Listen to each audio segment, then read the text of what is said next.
पृथु तीर्थ यात्रा करने के लिए निकले तो निर्जन वन में उन्हें भयंकर रूप में 5 प्रेत मिले। उन प्रेतों ने पृथु से कहा, कृपा कर वह मार्ग बताएं जिससे हमें इस प्रेत योनि से छुटकारा मिल जाए। नमस्कार मित्रों, आज आपके लिए प्रसंग है सत्संग से हुआ 5 प्रेतों का उद्धार। मित्रों, एक ब्राह्मण थे जिनका नाम पृथु था। उन्हें वन में निवास करते हुए अनेक वर्ष बीत गए। एक बार वह तीर्थ यात्रा करने के उद्देश्य से निकले तो निर्जन वन के बीच उन्होंने अपने सामने 5 भयंकर पुरुषों को खड़े देखा, जो वास्तव में 5 प्रेत थे। उन्हें देखकर पृथु के मन में भय उत्पन्न हुआ, फिर भी वह निश्चल भाव से खड़े रहे। फिर उन्होंने पूछा, आप लोग कौन हैं? किस कर्म के कारण आपको यह विकृत रूप प्राप्त हुआ है? प्रेतों ने कहा, हम भूख और प्यास से पीड़ित रहते हैं। हमारा ज्ञान नष्ट हो गया है। हमें दिशाओं का भी ज्ञान नहीं है। हमें आकाश, पृथ्वी तथा स्वर्ग का भी ज्ञान नहीं है। हमें सुख केवल इतना ही है कि सूर्योदय को देखकर हमें प्रभात सा प्रतीत होता है। पृथु द्वारा पूछने पर प्रेतों ने अपने नाम बताए। एक प्रेत बोला कि वह स्वयं स्वादिष्ट भोजन करता था और ब्राह्मणों को पर्युषित यानी वासी अन्न देता था, इसलिए उसका नाम पर्युषित पड़ा। दूसरे ने अन्न के लिए ब्राह्मणों की हिंसा की, इसलिए उसका नाम सूचिमुख पड़ गया। तीसरा प्रेत भूखे ब्राह्मण के याचना करने पर भी बिना उसे कुछ दिए शीघ्रतापूर्वक वहां से चला गया था, इसलिए उसे शीघ्रक कहते हैं। चौथा स्वयं भोजन करता लेकिन ब्राह्मणों को कुछ नहीं देता, इसलिए रोधक कहलाया।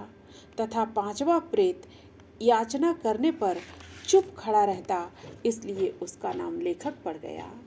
लेखक को चलने में कठिनाई होती थी। रोधक का सिर नीचा रहता था। शीघ्रक पंगु हो गया।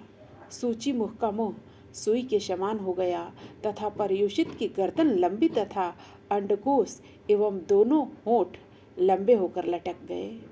प्रेतों ने ब्राह्मण से पूछा, कौन सा कर्म करने से जीव प्रेत योनि में नहीं पड़ता? ब्राह्मण ने कहा, जो मनुष्य कृच्छ्र चंद्रायण व्रत करता है, जो मान और अपमान में, सुवर्ण और मिट्टी के ढेले में तथा शत्रु और मित्र में समान भाव रखता है, जो देवता, अतिथि, गुरु तथा पितरों की पूजा करता है, वह प्रेत योनि में नहीं पड़ता। जिसने क्रोध और ईर्ष्या को जीत लिया, जो क्षमावान और दानशील है, वह प्रेत योनि में नहीं जाता। प्रेत बोले, अब हमें यह बताइए कि कौन से कर्म से मनुष्य को प्रेत योनि में जाना पड़ता है? ब्राह्मण ने उत्तर दिया, यदि कोई द्विज और विशेषतः ब्राह्मण शूद्र का अन्न खाकर उसे पेट में लिए ही मर जाए तो वह प्रेत होता है। जो आश्रम धर्म का त्याग करके मदिरा पीता है, पर स्त्री गमन करता है तथा प्रतिदिन मांस खाता है, उस मनुष्य को प्रेत योनि प्राप्त होती है। जो ब्राह्मण यज्ञ के अनधिकारी पुरुषों से यज्ञ करवाता है, अधिकारी पुरुषों का त्याग करता और शूद्र की सेवा में रत रहता है, वह प्रेत योनि में जाता है। जो मित्र की धरोहर हड़प लेता है, विश्वासघात करता है और कूटनीति का आश्रय लेता है, वह निश्चय ही प्रेत होता है। इसके अलावा ब्रह्म हत्यारा, गोधाती, चोर, शराबी, गुरु पत्नी के साथ संभोग करने वाला तथा भूमि और कन्या का अपहरण करने वाला तो निश्चय ही प्रेत बनता है। जो पुरोहित नास्तिकता में प्रवृत्त होकर ऋत्विजों के लिए मिली हुई दक्षिणा अकेले ही हड़प लेता है, उसे भी प्रेत बनना पड़ता है। विप्रवर, पृथु जब प्रेतों को इस प्रकार का उपदेश दे रहे थे, उसी समय आकाश से सहसा देवताओं ने पुष्प वर्षा आरंभ कर दी। प्रेतों के लिए चारों ओर से विमान आ गए। उसी समय यह आकाशवाणी हुई, इन ब्राह्मण देवता के साथ वार्तालाप और सत्संग करने से तुम सब प्रेतों को मुक्ति मिल गई है और दिव्य गति प्राप्त हुई है। इस प्रकार पृथु नामक ब्राह्मण के साथ हुए सत्संग के प्रभाव से उन 5 प्रेतों का उद्धार हो गया।